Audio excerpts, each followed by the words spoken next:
Maaf ya saudara-saudara Oke, yang menunggu. siap. Maaf. Ya, lanjut. Ya, baik. Ya, lanjut. Sekali lagi shalom, selamat malam semua yang di Indonesia. Shalom. Selamat lebih malam yang di Australia. Ya, selamat pagi yang di Amerika. Selamat siang yang ada di Eropa. Puji Tuhan. Bersyukur kepada Tuhan, hari ini kita belajar bersama dengan saudara kita komunitas di Surabaya dan banyak lagi, namanya Bahtera Surya Baru. Gembalanya Pak Wesley Go, asli orang Medan. Orang Siantar, orang Siantar. Orang Siantar, Iya, maaf. Siantar Ya. men. Baik ya. Nah, temanya adalah begini. Kita belajar untuk hidup menjadi sama seperti Tuhan Yesus. Saya ulangi, hari ini kita akan belajar dengan tema kita belajar hidup menjadi sama seperti Tuhan Yesus. Nah, jawabannya, FB sudah ada,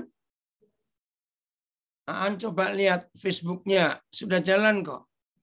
Ya, oke. Nah, saya berharap tidak ada seorang pun di antara kita yang sedang belajar dengan tema ini, kita berkata, nggak mungkin ya bisa menjadi sama seperti Tuhan Yesus. Betul. Sebagai manusia saya pun akan berkata seperti itu. Tapi karena ada janji dan permintaan Tuhan. Saya ulangi, karena ada janji dan permintaan Tuhan bahwa kita ini harus menjadi sama seperti Tuhan Yesus, maka jangan takut. Kalau Tuhan yang berjanji, kalau Tuhan yang minta, berarti Dia akan bertanggung jawab untuk kita mampu memenuhi permintaannya. Kita baca ayat yang pertama, 1 Yohanes 3 ayat 2.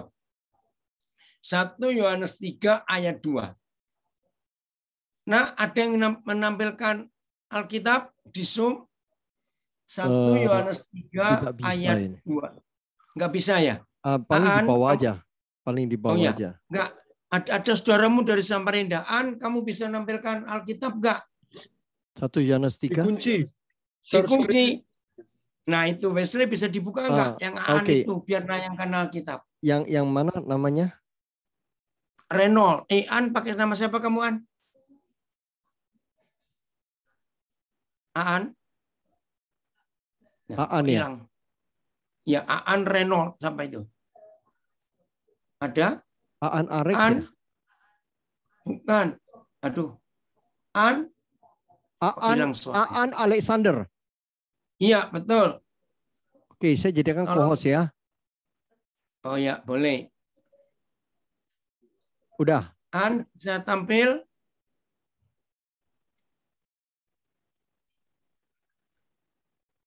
Mana orangnya? Oh, ini dia. 1 Yohanes 3 ayat 2. Mari kita melihat ayat ini. Saudara-saudaraku yang kekasih, sekarang, nah saudara bayangkan, sekarang. Jadi kita nggak usah ragu-ragu, sekarang. Saudara-saudaraku yang kekasih, sekarang kita adalah anak-anak Tuhan. Tetapi belum nyata apa keadaan kita kelak. Akan tetapi kita tahu bahwa apabila Kristus menyatakan dirinya, kita akan, saudara dan saya akan menjadi sama seperti Dia. Bukan mirip, tapi sama seperti Dia. Ya, semua terjemahan akan menjadi seperti Dia. Kita pun akan menjadi serupa dengan Dia. Terjemahan lama. BIS, kita akan menjadi seperti Dia. MILT, kita akan menjadi serupa. Selebir, kita kita pun akan menjadi serupa. Nah, bukan, tapi seperti AVB, kita akan menjadi sepertinya. Sebab kita akan melihat Yesus dalam keadaannya yang sebenarnya. Saudara, bukan kita yang minta supaya kita menjadi sama seperti dia, bukan. Tetapi Bapa sendiri yang minta bahwa kita akan menjadi sama seperti dia. Nanti kita akan kembali ke ayat ini. Bagaimana kita bisa menjadi sama seperti dia? Saudara, dalam hidup sehari-hari ada sebuah fakta bahwa kita ini akan menjadi seperti seseorang. Saya ulangi, dalam hidup sehari-hari ada sebuah fakta bahwa saudara dan saya bisa menjadi seperti seseorang. Itu karena dua hal. Ya, ini dalam hidup sehari-hari. Satu, kalau kita mengagumi seseorang, mengidolakan seseorang. Betul tidak? Kalau kita mengagumi seseorang, mengidolakan seseorang, seringkali kita berkata, anak-anak muda banyak yang punya idola. Nah, hari-hari ini K-pop untuk anak-anak muda. Aduh, K-pop itu mendunia, saudara. Sampai Amerika, Eropa juga anak-anak muda. Ternyata nggak cuma K-pop. Drama Korea juga. Wah, merasuki dunia. Nah, kalau kita mengidolakan seseorang, kita memuja-muja seseorang, kita mengasihi seseorang, wajar kita akan berusaha menduplikat dirinya di dalam hidup kita. Ini wajar. Ini secara psikologis juga. Yang kedua, kalau kita bisa bergaul dengan seseorang, setelah mengagumi, mengidolakan, mengasihi, mencintai, lalu kita bergaul dengan orang itu, tolong jawab pertanyaan saya. Kira-kira akan jadi serupa dengan orang itu enggak? Kalau ini yang kita lakukan dalam hidup kita. Pasti. Itu pasti. Nah, maka itu kalau dengan seseorang sesama manusia saja, kita bisa seperti itu. Maka seperti itu hubungan kita.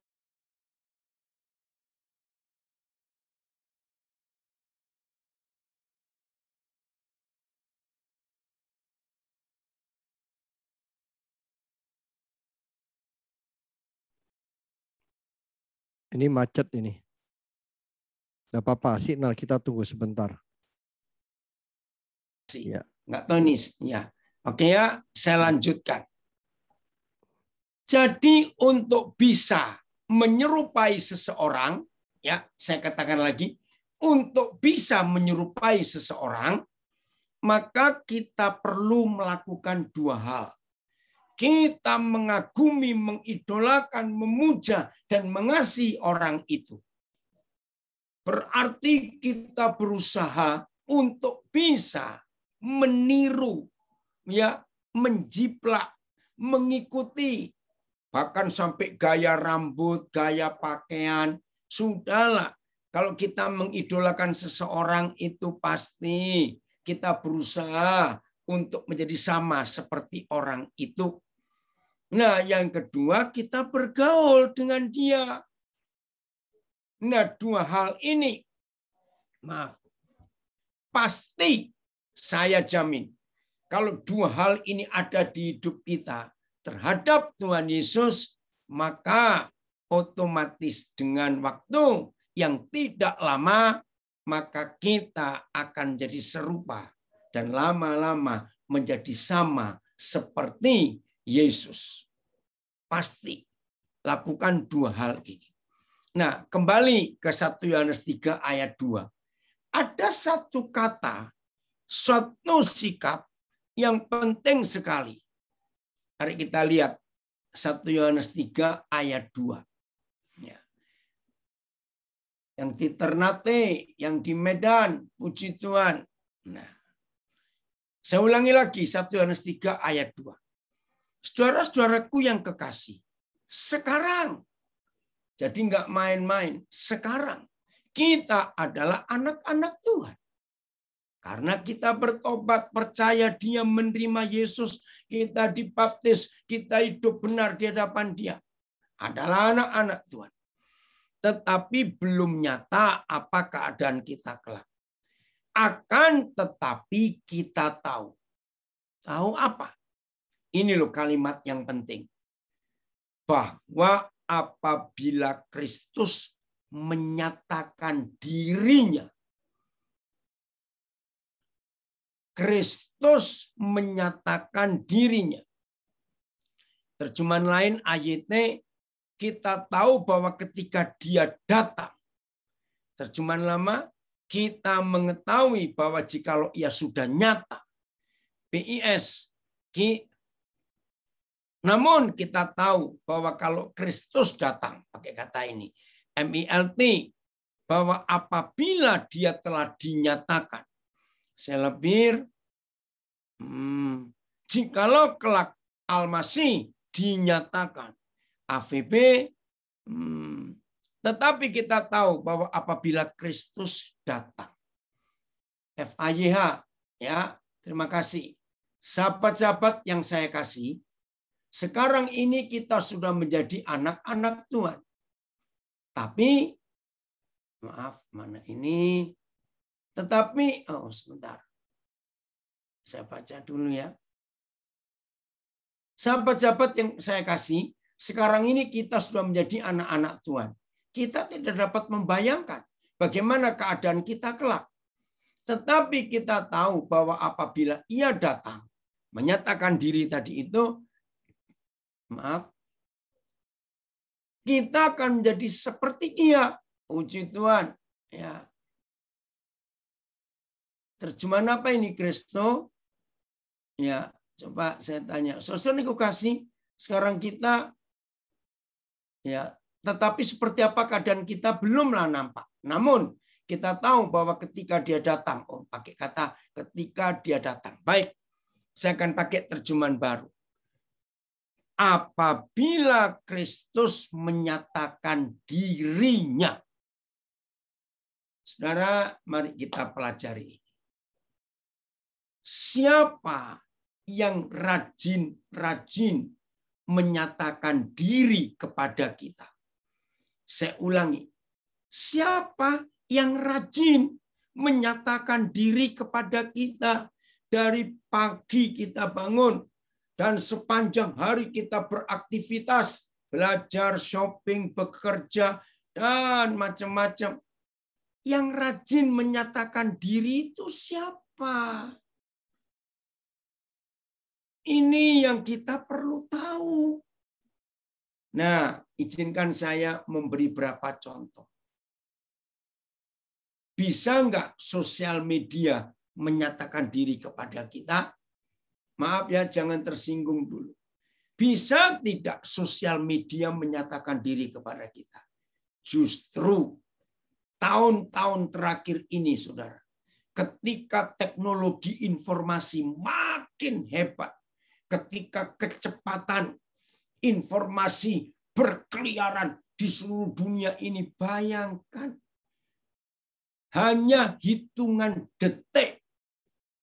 Catat, hanya hitungan detik peristiwa yang ribuan kilometer dari Indonesia. Misalnya Amerika. Ya, Amerika yang jauh dari kita, ribuan kilometer. Ada peristiwa. Hanya dalam hitungan detik, gambarnya, beritanya, videonya sudah sampai ke Indonesia. Bayangkan, dunia ini dipenuhi informasi. Nah, celakanya, nggak semua informasi itu benar dan akurat.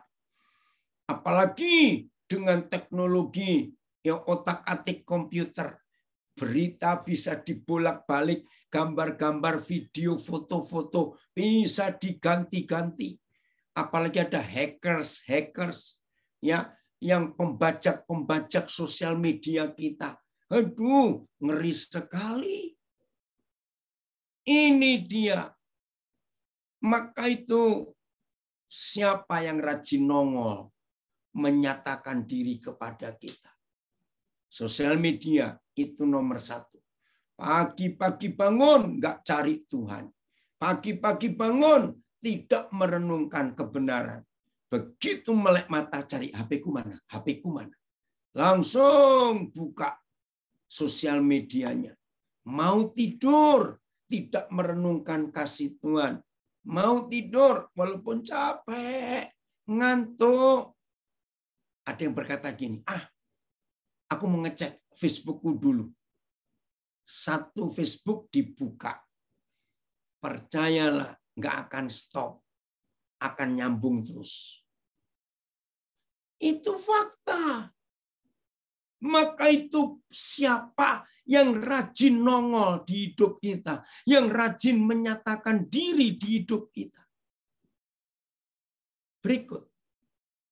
Bisa tidak percabulan pornografi, seksual. Itu rajin nongol.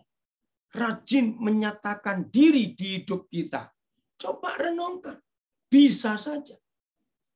Yang berikut. Bisa tidak uang, duit.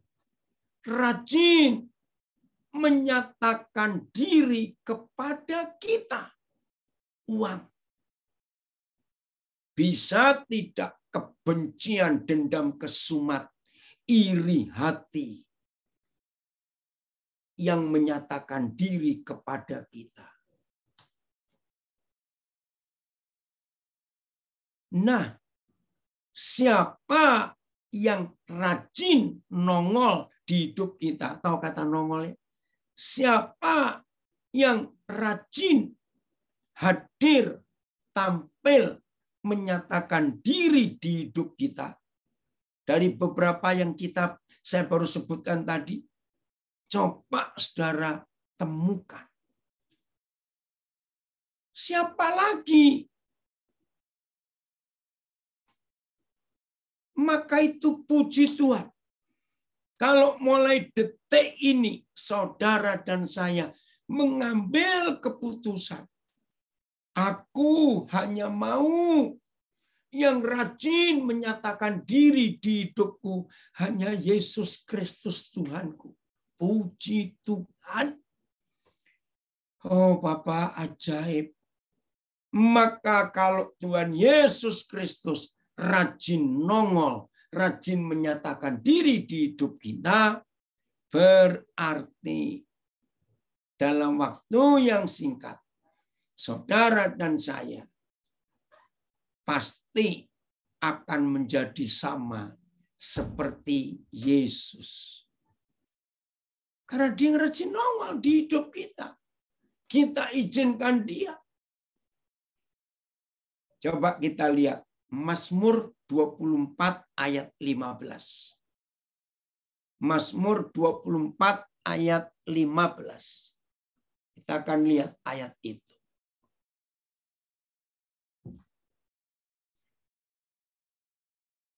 Mazmur 24 ayat 15.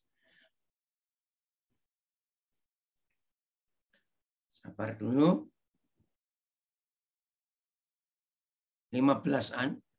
Ya.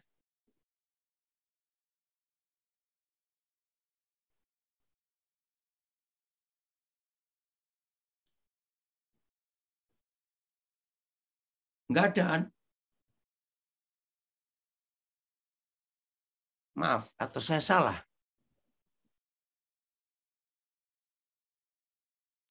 Sampai 10 aja, Bi. Oh, sebentar. 24. Oh, kebalik. 25 ayat 14. Maaf. 25 ayat yang ke-14. Maafkan saya salah. Ada? Ya, terima kasih.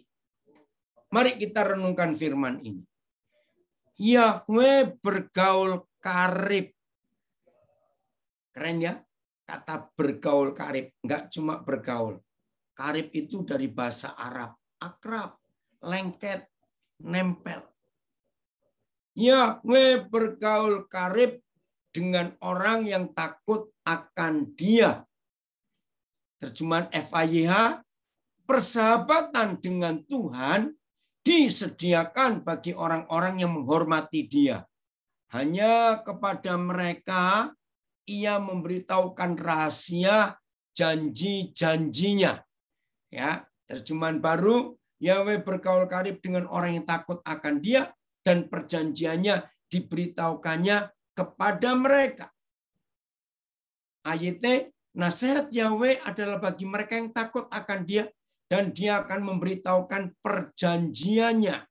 Oke, FAYA saya baca lagi, hanya kepada mereka, kepada yang mau bergaul karib dengan Tuhan, yang takut Tuhan, maka Tuhan memberitahukan rahasia janjinya. Maaf. Ya, ini ada yang the message ya. God friendship is for God worshippers. They are the ones he confides in. Ya, jadi itu yang Tuhan berikan. The Lord loyal followers, orang-orang pengikut yang setia, receive his guidance, mendapatkan tuntunannya, and he reveals his covenantal demands to them. Oke, saya ringkas. Saudara perhatikan. Yahweh bergaul karib dengan orang yang takut akan Dia. Apa definisi takut akan Tuhan? Sederhana. Takut akan Tuhan itu artinya takut berbuat dosa. Selesai. Nah, kalau saudara dan saya takut berbuat dosa, maka Bapa yang mengajak kita bergaul karib. Maka itu kalimat ini luar biasa. Saya beri pertanyaan ini. Yahweh bergaul karib dengan orang yang takut akan Dia. Begini pertanyaan saya. Siapa yang mengajak siapa untuk bergaul karib? Kalau ada kalimat Yahweh bergaul karib dengan orang yang takut akan Dia. Ngerti nggak pertanyaan saya? Siapa yang mengajak duluan bergaul karib dengan siapa? Mana? Ayo di Facebook, Instagram, di Zoom, kolom chatting. Ya Tuhan, dari Facebook ada yang jawab. Tuhan yang mengajak duluan. Dari Zoom belum ada. Tuhan duluan. Dari Salatiga, dari Palembang. Tuhan lebih dulu. Ya, woi Pak Gembala. Tuhan sendiri yang punya inisiatif. Haleluya. Saya terharu, saudara. Jadi ternyata yang mengajak kita untuk bergaul karib dengan Bapa di surga, itu bukan dari pihak kita. Dari pihak Bapa sendiri. Bayangkan. Maka itu nggak ada alasan di antara kita. Aku kok nggak bisa dekat Tuhan ya? Aku kok nggak bisa merasakan kehadiran Tuhan ya? Nggak ada. Karena Papa yang mulai. Papa yang berinisiatif, saudara. Ini luar biasa. Jadi begini loh. Semalas-malasnya kita untuk mencari Tuhan. Seogah-ogahan kita untuk bersekutu dengan Tuhan. Ternyata, puji Tuhan, Christine, Bapak Yahweh yang mulai. Ternyata Papa yang berinisiatif. Bayangkan. Aduh, terima kasih. Amin. Sebab firman berkata, siapa yang bergaul karib dengan Tuhan, Tuhan akan memberitahukan kepada setiap orang yang mau bergaul karib dengan dia. Amin. Saya beri ilustrasi begini. Sesibuk-sibuknya kita warga negara Indonesia, apalagi para pengusaha, pebisnis, pasti sibuk. Betul, Yohan. Bapa di surga yang mengajak lebih dulu. Betul. Saya tanya, sesibuk-sibuknya pengusaha-pengusaha, ya. Tapi kalau Presiden Joko Widodo yang panggil, saya tanya, kira-kira pengusaha itu berani nggak menggeser semua kesibukannya karena dipanggil Presiden? Saya percaya nggak ada pengusaha sombong. Biarin Presiden. Nggak mungkin kalau Presiden yang ngajak, yang manggil. Ngerti nggak maksud saya ini, saudara? Maka inilah fakta dalam hidup kita. Ada komen bagus di Facebook. Siapakah kita? Tuhan yang Maha Besar mau bergaul dengan kita yang berdosa. Terima kasih Tuhan Yesus. Engkau sangat luar biasa baik sekali. Amin. Bapa di surga yang terlebih dahulu ngajak yang rindu bergaul karib dengan kita dari Bogor menyatakan itu. Puji Tuhan untuk kasih-Nya yang luar biasa itu. Bapa di surga terlebih rindu, betul, mau mengajak kita bergaul karib. Dalam doa Bapa kami. Ini komen dari Pontianak. Kalau Presiden yang panggil, pasti bisa ketemu. Apapun halangannya. Iya, karena Presiden yang panggil. Pasti kita tidak akan menolak atau nunda. Pak Presiden bisa nggak ditunda 2 hari lagi? Nggak mungkin. Bergaul karib dengan Tuhan, maka Tuhan memberitahu rahasia besar bagi anak-anaknya. Amin. Saya nggak tahu dari siapa ini. Ya. Nah, sekarang dengarkan konsep ini. Kalau Tuhan mengajak kita bergaul karib, lagi sekali dia mengajak, nggak mungkin Tuhan tidak memberitahukan rahasianya. Terima kasih ini anak saya guru di Nabire. Jadi nggak perlu sedih kalau nggak ada yang mau menerima kita di dunia ini. Betul, karena ada Bapa di surga yang selalu bersedia bergaul karib dan menerima kita. Luar biasa Bapa di surga. Amin. Nah, ini rahasianya. Kalau Bapa yang ngajak kita bergaul karib. Oh, puji Tuhan dari Amsterdam gabung. Betul. Mira senang sekali bisa gabung ini. Kalau Papa mengajak kita bergaul karib, pasti rahasianya diberitahukan. Oke, kita lihat sekarang. Keluaran 25 ayat 22. Oh, terima kasih Bapak. Terima kasih. Ya, ayo kita mempelajari firman ini dengan serius. Papa akan memberitahukan rahasianya kepada kita. Keluaran 25 ayat 22. Amin. Ada komen di Facebook, dia tahu jalannya karena dia adalah jalan itu sendiri. Amin. Keluaran 25 ayat 22. Dan di sanalah aku akan bertemu dengan engkau. Garis bawahi kata bertemu dengan kita. Dan dari atas tutup pendamaian itu, dari antara kedua kirub yang di atas tabut hukum itu, aku akan berbicara dengan engkau.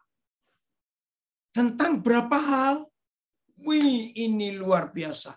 Tentang segala sesuatu yang akan kuperintahkan kepadamu untuk disampaikan kepada orang Israel. Saya baca dulu ini yang di Facebook FAYH. Aku akan menemui engkau di situ. Menemui.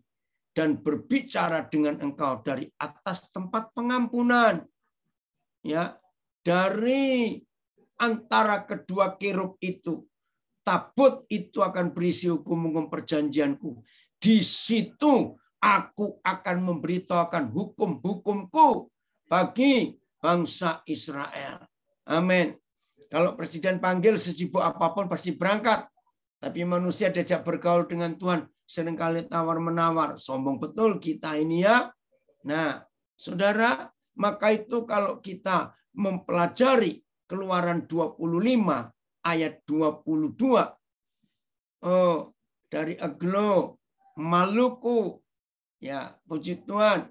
Selalu dengar pengajaran khotbah ini. Amin. Saudara, dengar. Oh, Roh Kudus tolong kami.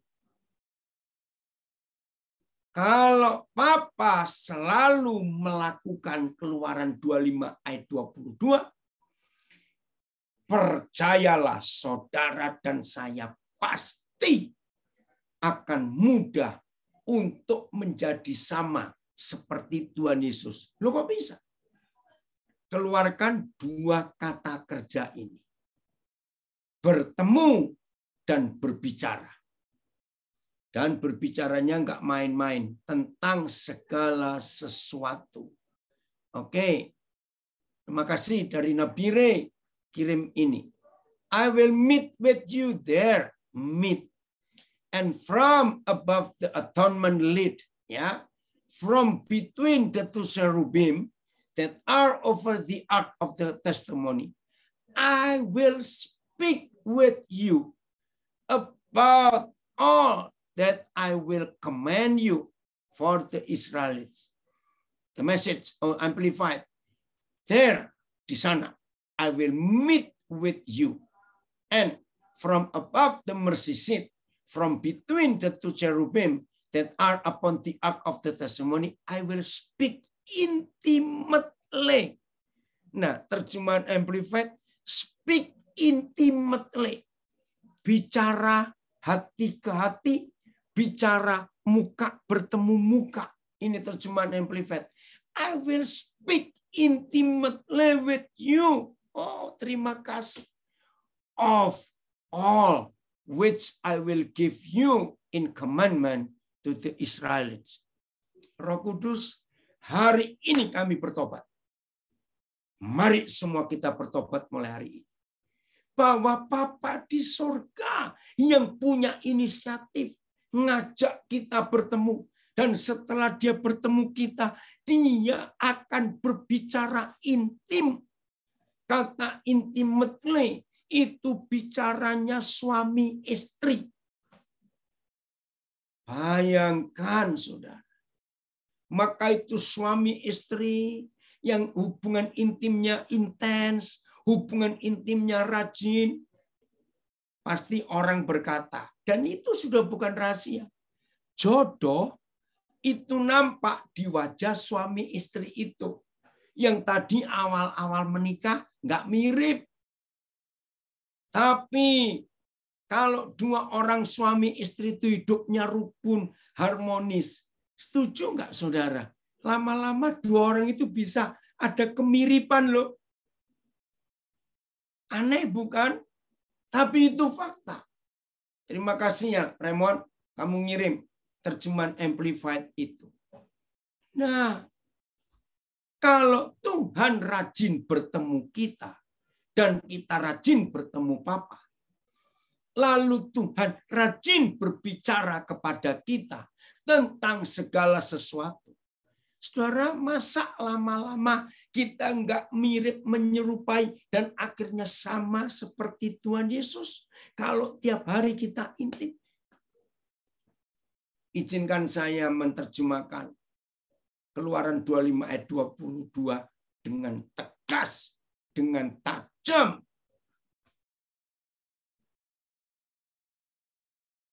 Oh, betul. Ini Pak Pendeta Yusuf Dahlan memberi komen luar biasa. Tuhan yang Maha Suci berinisiatif mau bergaul karib dengan kita. Manusia yang penuh dosa. supaya kita menjadi sama dengan Dia dalam keadilan, kasih, serta kebenaran dan kekudusan. Terima kasih, Pak Pendeta Yusuf Daklat. Saudara, dengarkan ini. Masih ingat kita masih pada poin di 1 Yohanes 3 ayat 2. Siapa yang rajin menyatakan diri di hidup kita? Bayangkan kalau Keluaran 25 ayat 22 terjadi setiap saat di hidup kita. Enggak cuma setiap hari. Setiap saat. Dia bertemu. Catat. Kalau Yahweh Tuhan hadir menemui kita, Dia pasti berbicara. Tolong ini disimpan. Nah, saya punya ketegasan, ketajaman, keseriusan dengan Keluaran 25 ayat 22 begini. Kalau ada di antara kita berkata, oh aku ini rajin berdoa. Saudara, saya kalau berdoa sehari minimal itu 4 jam. Puji Tuhan. Saudara, saya ini rajin berpuasa. Sebulan bisa 2 minggu saya puasa. Silakan. Saya kalau doa puasa 3 hari, saya nggak keluar dari kamar, saya di bukit doa. Silakan. Maaf. Oh, saya berdoa dari jam sekian sampai jam sekian. Saya rajin puasa di bukit doa ini, di menara doa itu saya berdoa. Silakan. Tolong yang rajin berdoa, rajin puasa, Keluaran 25 ayat 22 harus terjadi di hidup setiap kita yang berani berkata, aku rajin berdoa, aku rajin puasa. Dengarkan firman ini. Tuhan menemui saudara enggak yang rajin berdoa? Kalau saudara jawab, iya, Tuhan menemui aku. Puji Tuhan. Kejar dengan pertanyaan berikut. Kalau Tuhan menemui saudara di dalam jam-jam doamu, di dalam hari-hari puasamu, ingat, kalau Tuhan menemui saudara, tidak mungkin Tuhan hanya ketemu, cuma senyum-senyum, terus dia pergi lagi. Tidak. Menurut Keluaran 25 ayat 22, setiap kali Papa hadir menemui kita, Dia pasti berbicara. Dan kalau Dia berbicara, itu enggak tentang 1, 2, 10 hal. Kalau Dia berbicara kepada kita setelah Dia menemui kita, karena kita mau bergaul karib dengan Dia, maka kalau Yahweh Tuhan Bapa di surga menemui kita, maka Dia pasti berbicara kepada kita. Dan kalau Dia berbicara kepada kita, pasti tentang segala sesuatu. Enggak cuma tentang 10 hal, 50 hal. Tidak. Keluaran 25 ayat 22. Mazmur 25, 14. 1 Yohanes 3 ayat 2. Hidupi. Jangan cuma dibaca dan dihafalkan, tapi tidak dialami. Percuma. Begini ilustrasinya.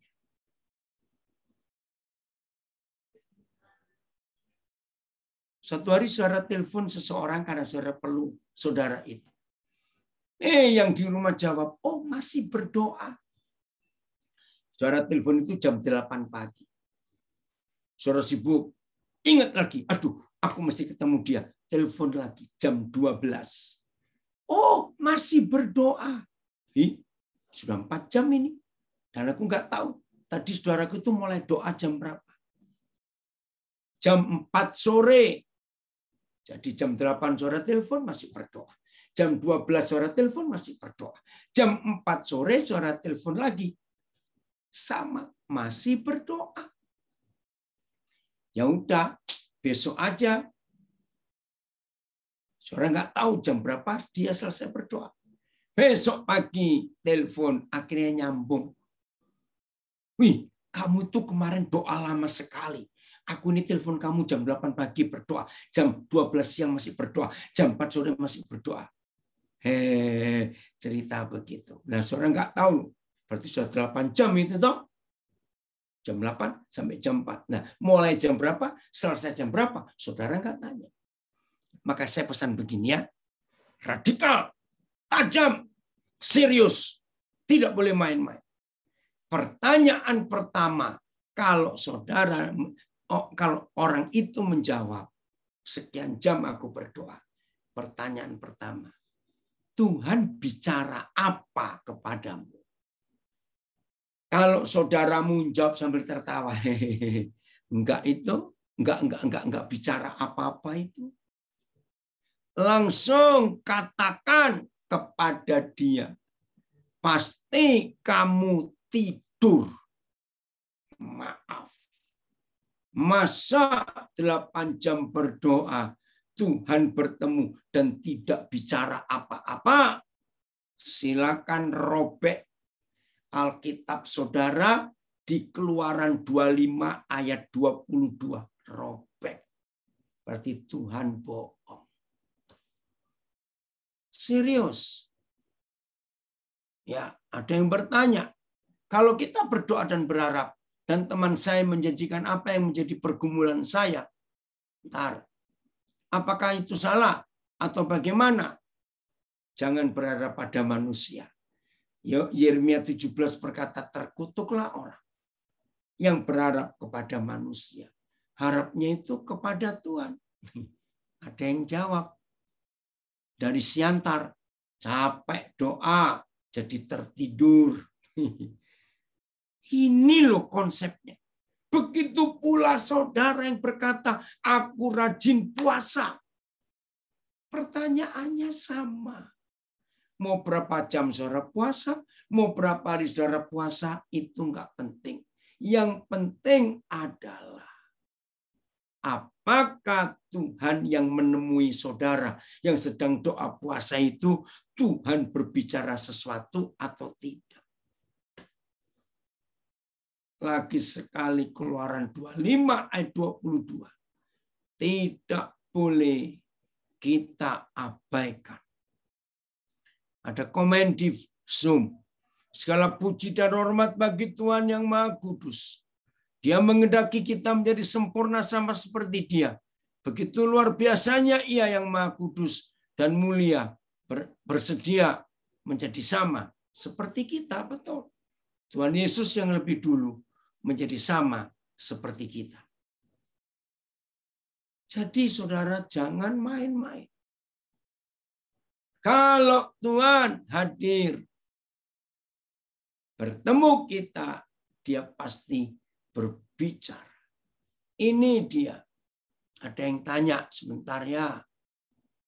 Bagaimana kalau kita bantu doa untuk orang lain supaya sembuh, ternyata dia tambah sakit. Sebentar. Apakah saya lebih baik berhenti doa untuk dia? Nah, ini salah. Loh, tolong jawab dulu pertanyaan saya. Saya baca lagi ya pertanyaan di Facebook. Bagaimana kalau kita bantu doa untuk orang lain supaya sembuh, ternyata dia tambah sakit? Ini salah berdoa. Apakah saya lebih baik berhenti doa untuk dia? Begini jawabannya. Perintah yang Tuhan Yesus berikan kepada kita. Tolong jawab. Semuanya harus jawab. Perintah yang Tuhan Yesus berikan kepada kita. Doakan orang sakit atau sembuhkan orang sakit. Ayo jawab. Mana? Zoom? Facebook? Instagram? Ayo. Sembuhkan. Dari Surabaya, Salatiga. Sembuhkan. Iya. Nah, sembuhkan dari Timor Leste. Saya nggak tahu Bapak Pendeta Lewi Yuani. Dari mana? Sembuhkan. Dari Palembang. Sembuhkan. Saudara, jadi bukan doakan orang sakit. Nah, ini ada yang jawab. Doakan. Salah. Perintahnya sembuhkan orang sakit. Ya pantas kalau kita doa yang nggak sembuh orang itu. Karena perintahnya sembuhkan. Bukan, ada yang masih jawab. Ibu atau bapak ginting ini doakan. Bukan, sembuhkan. Nggak ada ayat yang berkata doakan orang sakit. Sembuhkan. Masih banyak yang jawab sembuhkan juga. Enggak. Masih banyak yang jawab doakan. Tapi bilang sembuhkan. Oke, saya nggak tahu ini Bapak Ibu siapa. Nicky Brown Aware. Doa orang yang benar sangat besar kuasanya. Nanti saya akan bahas. Itu Yakobus 5 ayat 16. Saudara, jadi perintahnya sembuhkan orang sakit. Ada 3 hal yang kita lakukan untuk sembuhkan orang sakit. Walaupun kita bukan dokter. 1, layani dia, periksa pola makan, dan periksa hatinya. Firman berkata, hati yang gembira adalah obat yang manjur. Tapi hati sakit hati, kecewa, putus asa, dendam, itu yang menyebabkan orang sakit. Mulut rakus membuat orang itu sakit. Jadi yang pertama, layani dulu. Jangan doakan, layani, periksa hatinya. Masih punya dendam, masih punya kepahitan, ya supaya gembira. Gembira itu sehat. Lalu periksa pola makannya. Nah, kalau hobi makannya yang dilarang oleh Tuhan, ya pasti cepat, ya pasti sering sakit karena mulutnya rakus. Maaf. Yang kedua, setelah kita tahu mana salahnya, baru yang kedua, ajak untuk selalu rajin menikmati hadirat Tuhan supaya bisa istirahat. Itu Yohanes 7 ayat 23. Tuhan Yesus menyembuhkan semua orang sakit pada hari Sabat. Suruh banyak rileks, santai, percaya Tuhan. Nah, yang ketiga, kalau nggak punya duit, ayo bawa ke dokter. Kalau kita punya, ya itu caranya menyembuhkan orang sakit, bukan didoakan. Maka itu kalau kita rajin bertemu Tuhan dan Tuhan bertemu kita, pasti banyak firman yang dia sampaikan tentang segala sesuatu yang kita harus sampaikan. Begitu pula kalau saudara mendengar kabar, saudara keluarga A mau cerai. Jangan berkata, mari kita doakan. Enggak bisa. Keluarga mau cerai, mau didoakan. Doakan apa? Maka itu kalau ada orang sakit, kita bilang doakan. Kita pun berkata, Tuhan sembuhkan orang itu. Tuhan pusing. Kita diperintah sembuhkan orang sakit. Lalu kita memerintah, yang memerintah tolong sembuhkan dia. Nah, kalau dua-dua saling perintah, siapa yang pergi? Ngerti enggak konsep ini, saudara? Begitu pula keluarga A mau cerai. Bukan didoakan. Kita datangi, layani, ajak duduk suami istri, bacakan hukum-hukum Tuhan. Wih, luar biasa, saudara. Kalau kita selama ini salah. Oh, ada yang mengaku dari mana? Medan ya? Oh, dari Siantar. Berarti salah dong saya selama ini. Cara menginjilnya. Ya, puji Tuhan hari ini ada pembaruan. Nah, inilah saudara hubungan kita yang akrab, yang erat dengan Tuhan. Ya, kalau kita akrab dengan Tuhan, maka kita akan menikmati firman Tuhan setiap saat untuk kita punya bahan menyembuhkan. Masih ingat Mazmur 107 ayat 21? Coba saya lihat. Maka itu kalau Tuhan rajin bertemu kita dan dia berbicara kepada kita, wih, dahsyat saudara dampaknya itu. Ya, lihat ini Mazmur 107 ayat yang ke-19 sampai 20. Mazmur 107, 19 ayat 20, ayat 19 dan 20. Ada yang mengaku lagi, ternyata selama ini kita salah ya. Dan terima kasih ada yang dapat pengajaran yang benar. Terima kasih. Nah, maka berseru-serulah mereka kepada Yahweh dalam kesesakan mereka. Dan diselamatkannya mereka dari kecemasan mereka. Ayat 20. Oke.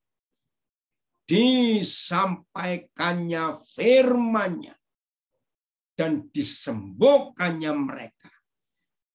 Diluputkannya mereka dari liang kubur.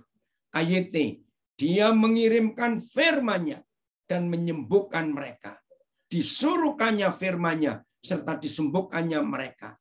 Ia menyembuhkan mereka dengan perintah-Nya. Dia mengirimkan firman-Nya kepada mereka dan menyembuhkan mereka. Ia menyampaikan firman-Nya dan menyembuhkan mereka. Saudara, ayat ini digenapi oleh perwira Kapernaum di Lukas 7. Maka itu perwira ini berkata, "Nggak usah repot-repot datang ke rumahku, Tuhan. Cukup katakan sepatah kata saja. Maka firman-Mu itu menyembuhkan budakku yang hampir mati." Luar biasa. Maka itu saya ulangi lagi. Kapan kita dapat firman-Nya? Keluaran 25 ayat 22. Tuhan bertemu dengan kita waktu kita berhubungan intim dengan Dia. Dan begitu Tuhan menemui kita, maka Dia menyampaikan segala sesuatu. Dia berbicara kepada kita tentang segala sesuatu. Jadi tiap hari kita dapat firman tiap hari. Saya akan akhiri dengan fakta ini. Ini cuma intermezzo, ya. Jangan saudara tersinggung. Yang sering ikuti saya mengajar sudah sering dengar kalimat ini. Tapi saya lihat di Zoom, saudara yang di Facebook, Instagram, cukup banyak saudara yang baru hari ini bergabung, khususnya dari Bahtera Surya Baru. Saya mengatakan firman itu enggak cuma firman Tuhan, supaya lebih mempermudah. Manusia punya firman enggak? Sebetulnya sama kata-kata, tapi untuk menggabungkan konteks ini. Pertanyaan saya, tolong jawab. Firman Tuhan atau firman tetangga yang lebih nyantol, yang lebih gampang dihafal? Ayo jawab. Firman atau firman tetangga yang lebih gampang dihafal, lebih nyantol? Mana? Ayo. Yang di Zoom boleh kolom chatting. Ya. Oh, ada yang komen. Firman tetangga sudah jarang. Lebih banyak firman netizen. Betul. Dari Timor Leste, firman tetangga. Ya, dari Facebook, firman tetangga. Firman tetangga. Ya, dari IG, firman tetangga juga. Nah, saudara, luar biasa. Mengapa firman tetangga lebih gampang dihafal? Karena nusuknya dalam. Firman Tuhan kita anggap enteng. Saya lompat lagi. Firman tetangga atau firman mama mertua yang lebih gampang dihafal? Ngerti nggak pertanyaan saya? Firman Tuhan atau firman mama mertua yang lebih gampang dihafal? Halo. Jadi salah tiga. Jawab firman mama mertua. Betul. itu lebih gampang dihafal. Oh, ampuni kami Tuhan, ampuni. Ya. Oh, dari Siantar. Tetangga is the best firman-Nya. Oh, bertobat ya. Nah, hari ini kita jujur, kita sadar. Pagi-pagi bangun. Firman siapa yang kita nantikan? Saya ulangi. Mulai malam ini, waktu kita mau tidur, kita merenungkan sesuatu. Nah, suara siapa yang kita dengarkan sebelum kita tidur? Besok pagi kita bangun. Begitu melek mata, firman siapa yang kita mau dengarkan? Saya punya fakta ini. Suatu pagi saudara bangun. Ya. Dan di rumah nggak ada orang. Cuma saudara sendiri. Kalau lain sudah pada berangkat. TV saudara mati, radio saudara mati, handphone saudara masih off, belum dihidupkan. Di tetangga juga sepi, nggak ada suara apa-apa. Saudara sendiri. Saya tanya, saudara masih bisa dengar sesuatu nggak? Nggak lewat telinga loh, nggak lewat telinga. Tapi lewat suara hati. Lewat suara pikiran. Satu kali Roh Kudus pernah mengajar saya sampai kaget. Telinga manusia pasti 2. Nggak ada yang 3. Aduh, menakutkan kalau telinganya 3. Tapi telinga otak kita ini puluhan. Telinga hati kita banyak. Coba renungkan kalimat ini. Telinga jasmani cuma 2. Tapi telinga otak kita ini banyak loh. Begitu sering pikiran kita bisa ngelantur, bisa macam-macam. Karena banyak telinga di otak ini. Begitu pula di hati ini banyak telinga. Lagi sekali. Tema kita hari ini. Belajar hidup menjadi sama seperti Yesus. Dan itu sangat ditentukan kepada siapa kita, dengan siapa kita bergaul, dan siapa yang kita idolakan. Ternyata konsepnya, suara siapa yang rajin kita dengar.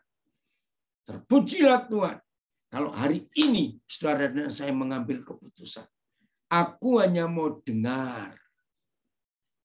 Ya, aku hanya mau dengar firman Tuhan. 24 jam penuh isi hidup ini dengan firman, dengan firman, dengan firman. Terus kita merenungkan firman itu. Maka itu Yosua 1 ayat 8 dan 9. Mazmur 1 ayat yang ketiga. Yang kesukaannya ialah firman Tuhan, Taurat Tuhan. Dan merenungkannya siang dan malam. Maka saudara dan saya akan jadi sama seperti firman itu. Luar biasa bukan? Untuk kasih Papa yang hebat di hidup ini. Jadi nggak ada alasan saudara dan saya tidak bisa menjadi sama seperti Yesus. Enggak. Semua kita pasti bisa. Karena kalau kita memutuskan hanya Tuhan, firman Tuhan. Suara yang lain kita beri tempat yang paling bawah. Tapi suara Tuhan yang nomor 1. Maka kita otomatis akan menjadi sama seperti Yesus. Jadi tiap hari kita diasah. Tiap hari kita diberi kesempatan untuk kita mulai mentaati apa yang Tuhan percayai kepada kita. Maka cara berpikir kita, cara kita mendengar sesuatu, cara kita melihat sesuatu, cara kita berkata tentang sesuatu, cara kita merasakan sesuatu, semuanya karena firman itu. Terima kasih Bapa untuk kasih-Mu yang luar biasa. Jadi mulai hari ini enggak ada seorang pun di antara kita yang tidak bisa hidup menggenapi firman Tuhan ini. Tuhan Yesus memberkati kita semua. Roh Kudus menolong kita untuk Dia memampukan saudara dan saya menggenapi firman Tuhan, dan dengan sendirinya kalau Dia idola kita, Dia yang kita kagumi, Dia yang kita kasih, dan tiap hari kita bergaul dengan Tuhan Yesus, otomatis enggak lama kita akan menjadi sama seperti Dia. Tuhan Yesus memberkati kita semua. Haleluya.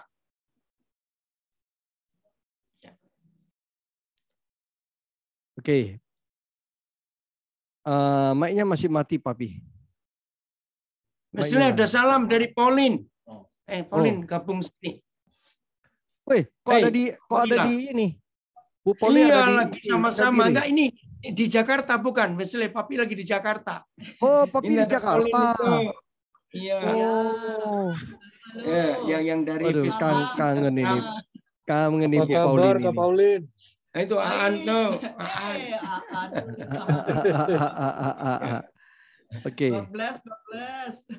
Luar biasa ini anak-anaknya Papi ini. Mutiara hitam semua ya. Iya. Udah lanjut. Lagi makan. Oke ya. Makan sendiri nih Pauline. Masak sayur asem kok. Lempang. Iya. Oke, teman-teman yang mau bertanya siapkan. Mungkin Papi akan siapin berapa menit nanti kita untuk ini. Tapi besok saya nggak di Jakarta, saya sudah berangkat lagi ke kota lain. Ada yang tanya, ya. Oh, puji Tuhan. Ada yang bertanya, silakan. Ayo. Oke, Papi, ini ada yang japri bertanya. Kita ini sering tidak mampu secara daging untuk sama seperti Tuhan. Meskipun kita sudah coba, rasanya ya akhirnya menyerah juga.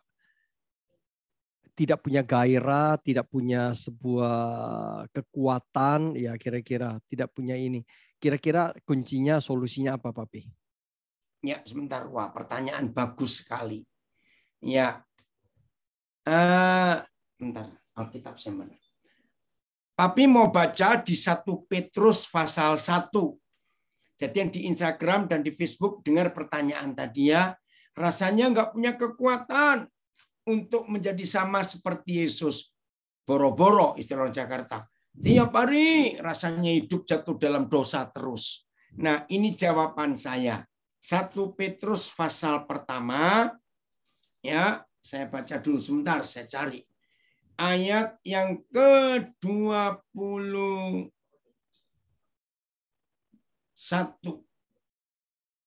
Sebentar. Oh, 23. Ya, 1 Petrus 1 ayat 23. Karena kamu telah bukan akan dilahirkan kembali, bukan dari benih yang fana, tetapi dari benih yang tidak fana. Oleh firman Tuhan yang hidup dan yang kekal. Nah, ini bukan cuma untuk yang bertanya, tapi untuk semua kita juga. Saya juga mengalami pergumulan seperti itu. Ini anak saya dari Nabire komen, coba terus dan terus. Itulah namanya proses. Betul. Begini, kalau kita menanam biji alpukat, pasti tumbuh pohon alpukat dan pasti buahnya alpukat. Kalau kita menanam biji durian, biji semangka, biji pepaya, biji rambutan, biji apa saja, pasti akan tumbuh pohon dari biji itu dan akan berbuah dari bijinya buah apa. Nah, saudara, Ayo hari ini kita percaya. Benih itu firman Tuhan. Kalau benih itu ditaburkan di hidup kita sebagai daging ini, jelas ya, tanah ini kan kita dibuat dari tanah. Mas ada yang dibuat dari ubi, maaf. Nah, waktu tanah ini ditaburi benih firman, pasti akan tumbuh pohon firman. Dan siapa firman itu? Tuhan Yesus. Kalau tumbuhnya pohon firman, karena benihnya firman. Maka kalau tumbuh pohon firman, maka buahnya juga buah firman. Nah, kalau tiap pagi, dari tadi saya sudah mulai ngomong, kalau pagi-pagi kita bangun, yang kita cari sosial media, yang kita cari berita-berita, apalagi yang hoax itu, yang otomatis itu yang tumbuh di hidup kita. Ayo mulai hari ini. Biar firman itu ditanam terus di hidup kita. Itu jawaban Papi. Wesley, lanjut.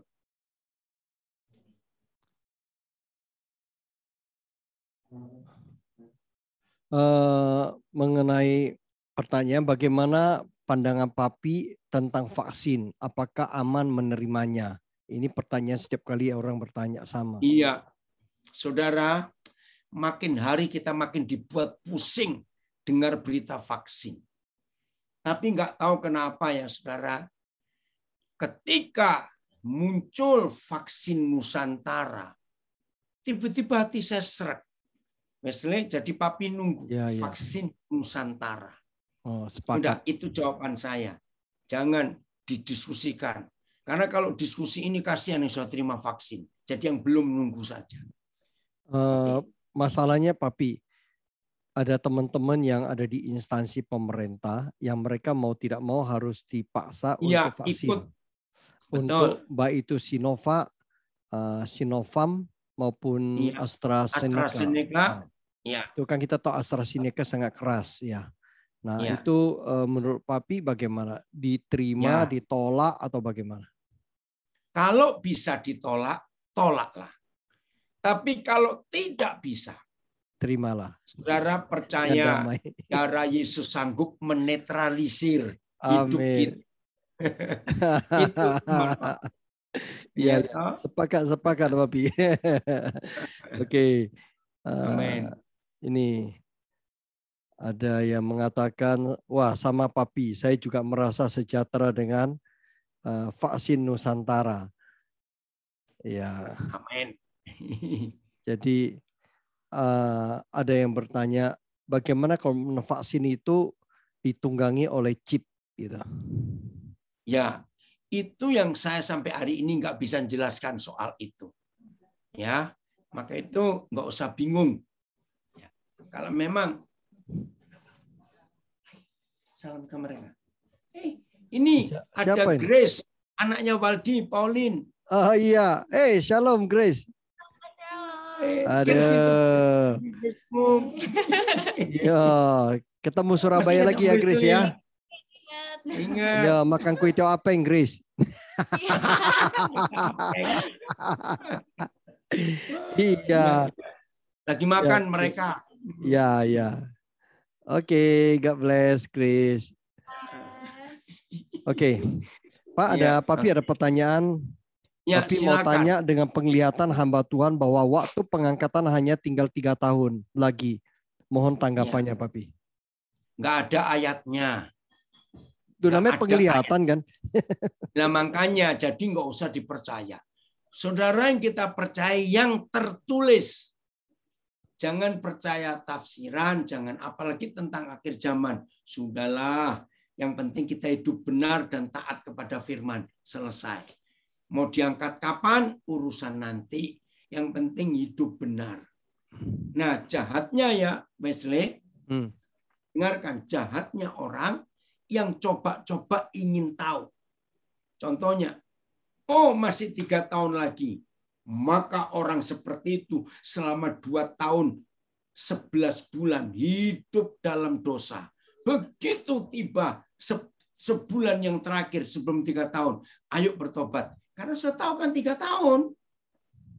Ngerti nggak maksudnya Wesley? Ya, ya. Maka itu Tuhan Yesus berkata, nggak ada orang yang tahu kapan waktu dan saatnya. Karena memang kita nggak akan diberitahu. Sebab kita ini kurang ajar. Ada yang ngomong nanti 3 tahun lagi bulan Oktober atau September saya lupa. Yesus mau datang. Enggak. Enggak akan ada yang tahu. Kalau kita dikasih tahu misalnya tanggal 23 Oktober 2023 Yesus datang. Ayo kita bertobat tanggal 22 Oktober 2023. Nah itu jahatnya manusia. Jelas ya? Ya, itu ada Bu Ruth bertanya,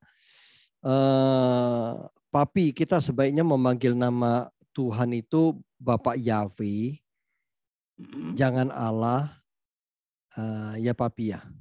Pertanyaannya ya, oke. itu. Saya jawab ya. Tolong saudara perhatikan. Berapa banyak kali Tuhan Yesus berkata, Bapa kami yang di dalam surga, dikuduskan namamu. Kuduskanlah mereka Bapa di dalam namamu. Yang boleh berdiri di Bukit Sion bersama dengan anak domba adalah orang yang di dahinya tertulis nama anak domba dan nama bapaknya. Mari saya tanya, berarti Papa kita punya nama enggak? Ayo, yang lain jawab. Berarti Papa kita punya nama enggak? Dikuduskanlah namamu, nama Bapamu. Kuduskanlah mereka dalam namamu, Bapak. Yohanes 17. Berarti Papa kita punya nama. Betul, Ibu Ruth tanya. Nah, mengapa kita enggak pernah tanya dan cari tahu siapa sih nama Papa kita? Nah, nama Papa kita itu Yahweh. Tapi masih banyak orang Kristen yang setuju dengan orang Yahudi takut memanggil nama Yahweh, maka itu cuma YHWH. Nah, mereka takut memanggil nama Yahweh karena mereka kurang ajar. Nah, kalau kita anak yang sudah bertobat, nggak perlu takut panggil nama Papa kita Yahweh. Nah, coba kalau saudara ditanya tetangga saudara, ya, nama bapamu siapa? Nggak boleh disebut, jangan. Loh, punya papa kok nggak tahu namanya? Bukan nggak tahu, tapi nggak boleh. Nah itu dia. Allah itu Tuhan orang Muslim. Nah saya bawa Alkitab. Saudara yang punya Alkitab buku, sayang ini nggak bisa kebaca karena kebalik ya. Nah di dalam kamus Alkitab, cari yang kata Tuhan, ya, kamus Alkitab kata Tuhan. Saya baca ya di kamus Alkitab. Mana ini? Tunggu. Jadi di Alkitab itu ditulis begini, ya, kata Tuhan. Sebentar, mana Alkitab? Lengket. Karena jarang dibuka. Kalau kamus, tunggu.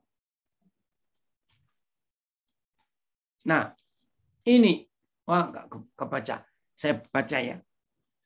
Tuhan salinan dari nama Tuhan Israel, yaitu Yahweh. Ini Alkitab loh. Di kamus saudara cari. Ya sudah. Nah, jadi Allah itu nama sesembahan orang Muslim.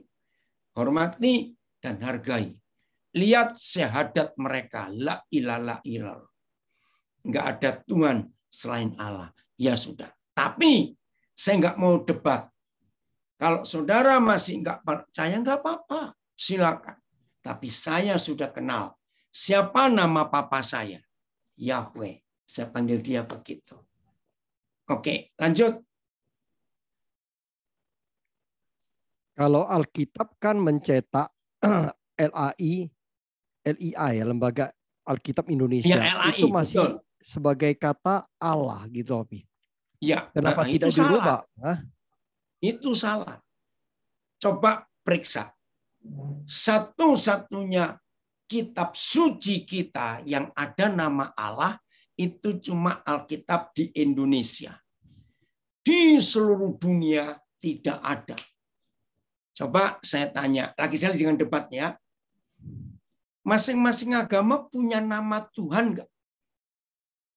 Tolong jawab dulu. Masing-masing agama punya nama Tuhan enggak? Tidak. Punya. Punya. Hindu dan Buddha itu lahir di negara India. Ya. Saya tanya, mau nggak orang Hindu dipaksa memanggil Tuhannya orang Buddha? Mau nggak orang Buddha dipaksa untuk memanggil Tuhannya orang Hindu? Mau tidak orang Islam dipaksa memanggil Tuhan Yesus? Jawabannya, nggak mau. Tuhannya beda. Maka itu Wesley, kalau mau bertanya, lu kenapa hanya Alkitab bahasa Indonesia LAI ada nama itu? Ya karena mereka menerjemahkannya salah. Maka itu nggak usah debat. Ya pokoknya nama Papa kita itu Yahweh. Nah, Tuhan kita namanya Yesus. Bedakan itu. Oke, lanjut. Oke, udah jelas ya Bu Ruth ya. Oke, ada pertanyaan dari Pak Yunus Subono. Kita Tuhan rindu kita hidup seperti Yesus. Berarti kita juga tidak perlu menikah ya Pak?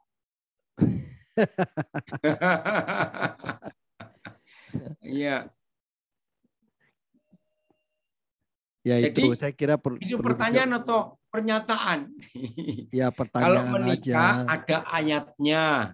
Kejadian 2:18. Semua orang ditetapkan untuk menikah. Ya. Jadi kalau ada orang tidak menikah, nggak apa-apa. Ada 3 alasan. Itu Matius 19 ayat 12.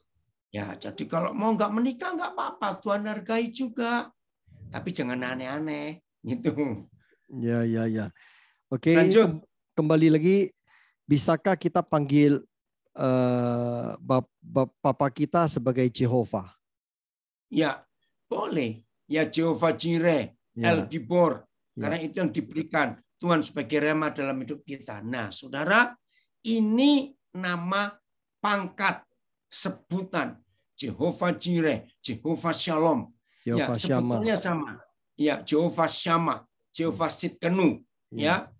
Nah, Jehovah Sebaot. Itu boleh dengan kata Yahweh Jireh. Sama.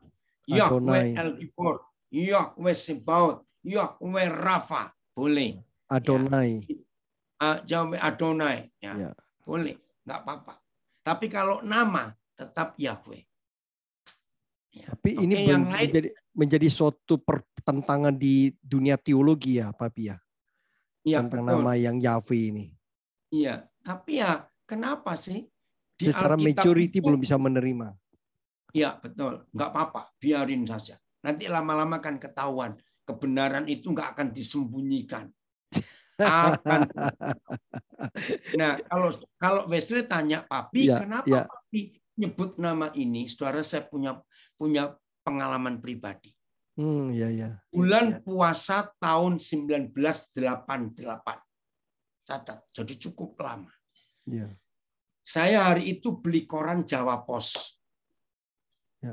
Nah, pas hari saya beli koran Jawa Pos, ternyata ada selipan boklet tipis. Kaget saya. Loh, kok ada selipan di koran Jawa Pos yang saya beli? Ternyata memang hari itu nggak tahu kenapa. Bulan puasa kok. Boklet kecil, tulisan Cak Nurkolis Majid, cendekiawan Muslim itu. Waktu itu dia belum doktor, ya, almarhum. Begini boklet itu. Siapa Allah itu? Nah, buku itu masih ada banyak di toko-toko buku Islam. Cari, saudara. Siapa Allah itu? Nah, Wesley waktu Papi baca itu, Papi kaget. Allah itu adalah dewa air. sebelum Nabi Muhammad memberikan jalan Tuhan kepada masyarakat Arab, maka ada istilah bahasa Arab, itu zaman jahiliyah. Nah, dari kata jahil, artinya zaman yang jahat. Ada ratusan suku di tanah Arab, di Jazirah Arab. Masing-masing mereka punya dewa berbeda-beda. Ketika Nabi Muhammad berhasil membawa mereka ke jalan Tuhan, maka kepala-kepala suku, ini buku itu, buku Islam itu. Mereka datang kepada Nabi, kalau begitu Nabi mulai hari ini, siapa yang kami panggil? Karena begitu banyak nama dewa. Maka Nabi berkata, ya Allah Ta'ala. Karena itu dewa air, dewa tertinggi bagi suku-suku bangsa Arab. Kenapa mereka meninggikan dewa air? Karena tanah mereka pasir. Mereka perlu air. Nah, di dalam buku itu yang ada di dalam Ka'bah sampai hari ini. Nah, waktu Papi baca itu, Wesley, nah, berarti selama ini saya salah dong. Lalu Papi buka sejarah. Mengapa hanya Alkitab di Indonesia ada nama Allah? Pada abad ke-17, 1600, tahun 1600. Untuk pertama kali kitab suci diterjemahkan ke dalam bahasa Melayu. Belum ada bahasa Indonesia, bahasa Melayu. 2 orang Belanda, Klinkert dengan Bode, yang menerjemahkan. Nah, semua penterjemah Alkitab harus didampingi penduduk lokal, ya, untuk mencocokkan kata-kata. Nah, penduduk lokal yang terpilih zaman itu, yang disebut orang-orang cendekiawan, adalah orang yang sudah pernah ke Mekah berhaji. Maka ada haji, saya lupa Abdul Karim siapa, yang menemani 2 penterjemah Alkitab bahasa ke dalam bahasa Melayu. Ketika mereka sampai kepada kata Adonai, perjanjian lama, dan kata Kurios, perjanjian baru yang adalah Tuhan, Lord. Bingunglah Pak Haji Abdul Karim siapa ini. Karena nggak ada dalam bahasa Indonesia. Bahasa Melayu pun belum ada. Siapa Tuhan itu? Adonai itu siapa? Kurios itu siapa? Karena nggak ketemu Wesley, ya, maka Pak Haji ini menjelaskan kepada 2 orang Belanda ini. Kalau dalam agama Islam, yang kalian maksud itu Allah. Itulah syahadat. La ilaha illallah. Enggak ada Tuhan selain Allah. Karena sudah sekian tahun enggak ketemu kata yang tepat untuk Adonai dan Kurios, maka masuklah kata itu, ya sudah. Nah, itu sejarahnya. Akhirnya sejak bulan puasa tahun 88 sampai hari ini saya tahu siapa nama papa saya. Yahweh. Nah, itu dia.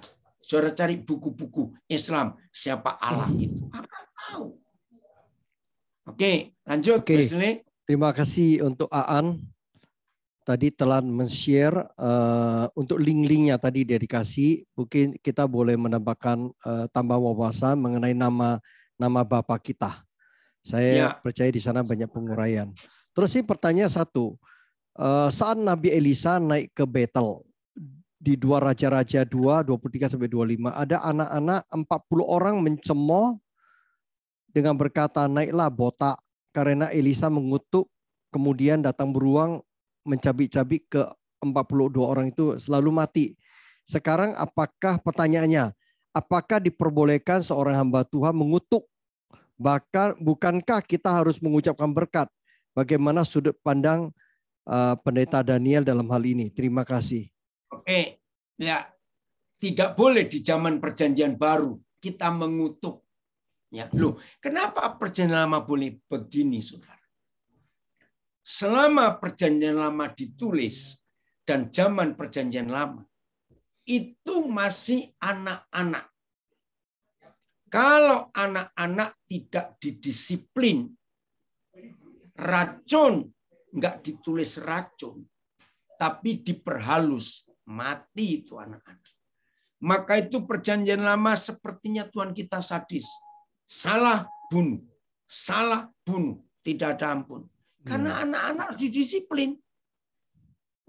Tapi masa perjanjian baru, masa anugerah. Galatia 4, masa anugerah. Ya, karena waktu baca nanti yang tanya ini Pak siapa ini tadi ya? Pak Pendeta Ruben Sitorus. Ya. Nah, karena di zaman perjanjian baru kita sudah dianggap dewasa, maka hukum berubah.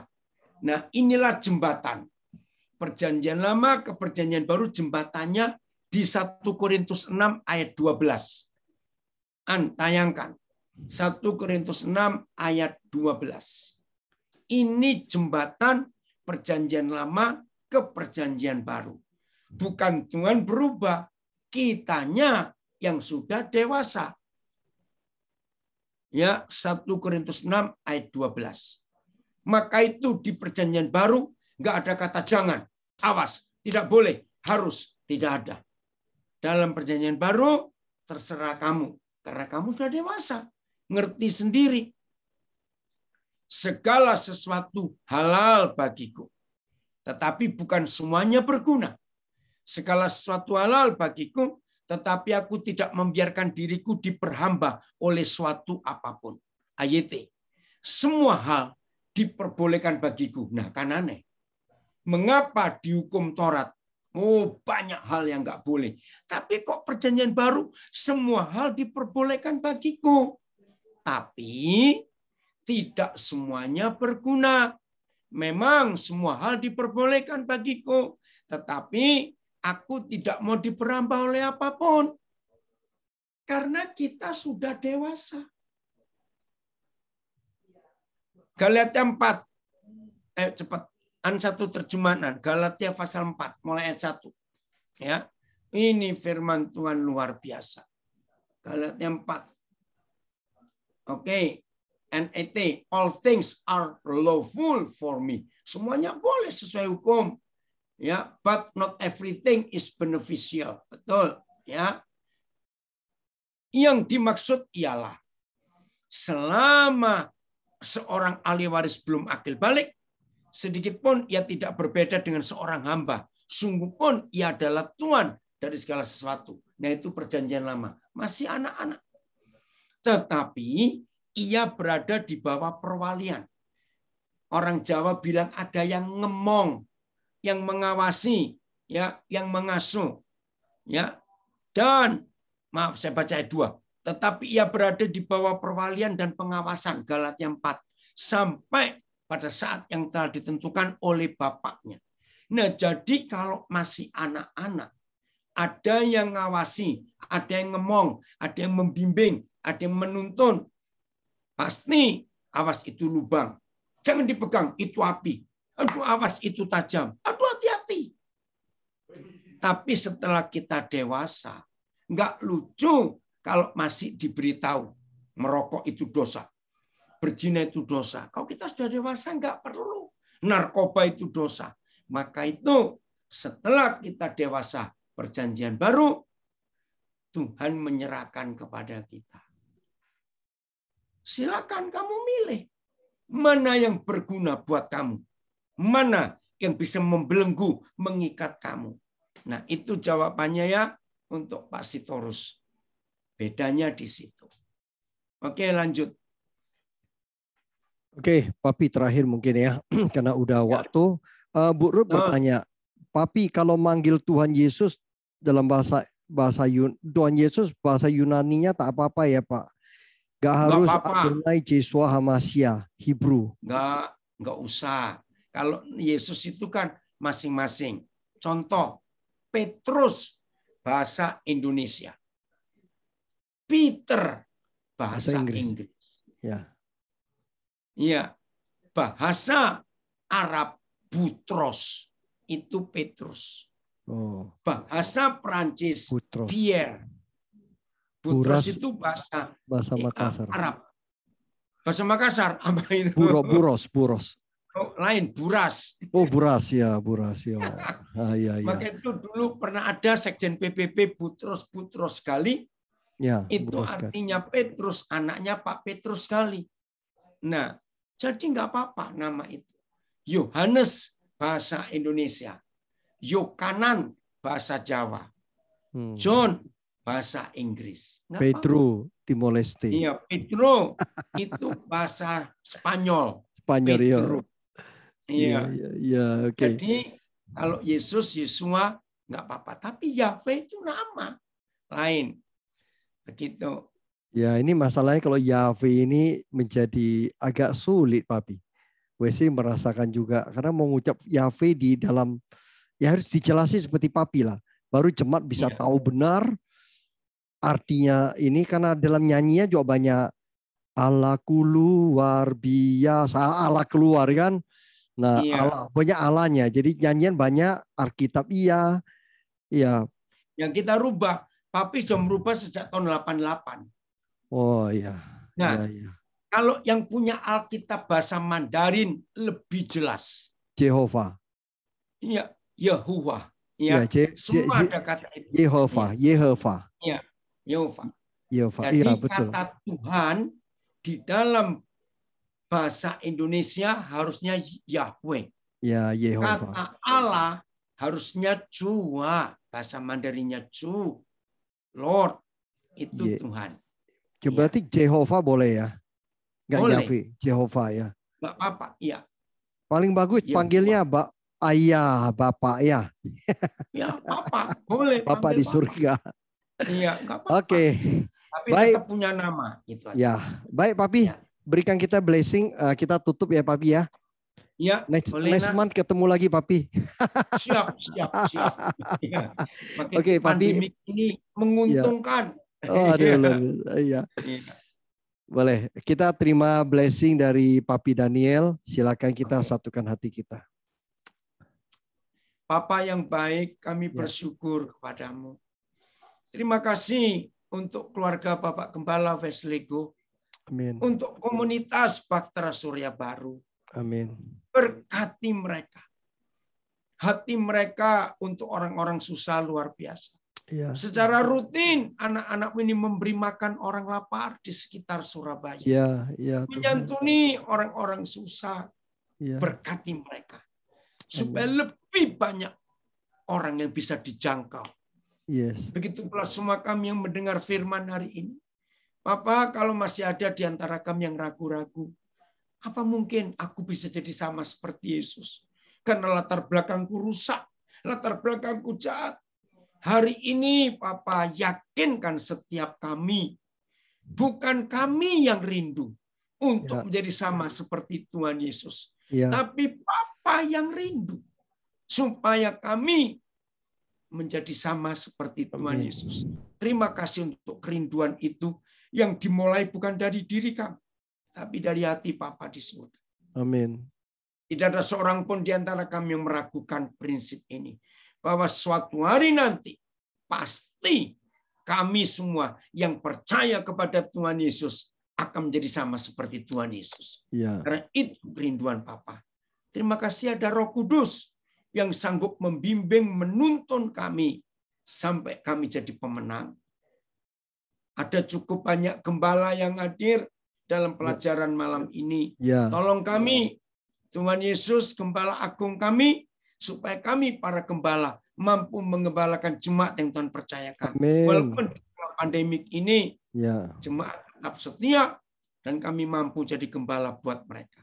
Anak-anakmu yang sedang dalam kesulitan, firman-Mu datang menyembuhkan, menghibur, memberikan jalan keluar buat kami. Amin. Saudara kami masih sakit, khususnya kena COVID, Tuhan, Kau hadir untuk mereka. Ya Tuhan. Firman-Mu menyembuhkan. Terima kasih yang sedang dalam kesulitan, masalah uang, ekonomi, masalah keluarga. Firman-Mu kami akan lakukan sungguh-sungguh. Dan di situ Tuhan bertemu dengan kami dan Tuhan pasti berbicara tentang segala sesuatu.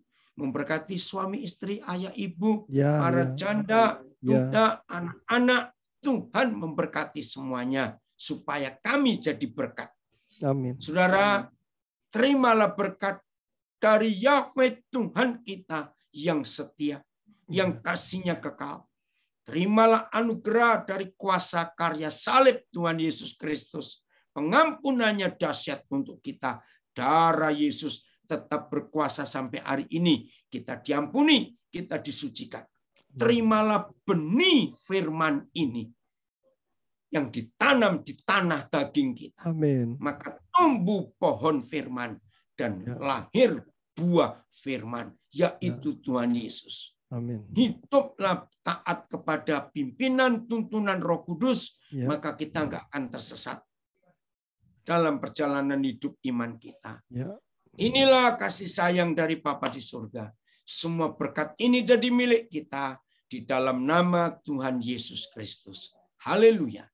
Amin. Amin. Puji Tuhan. Ya,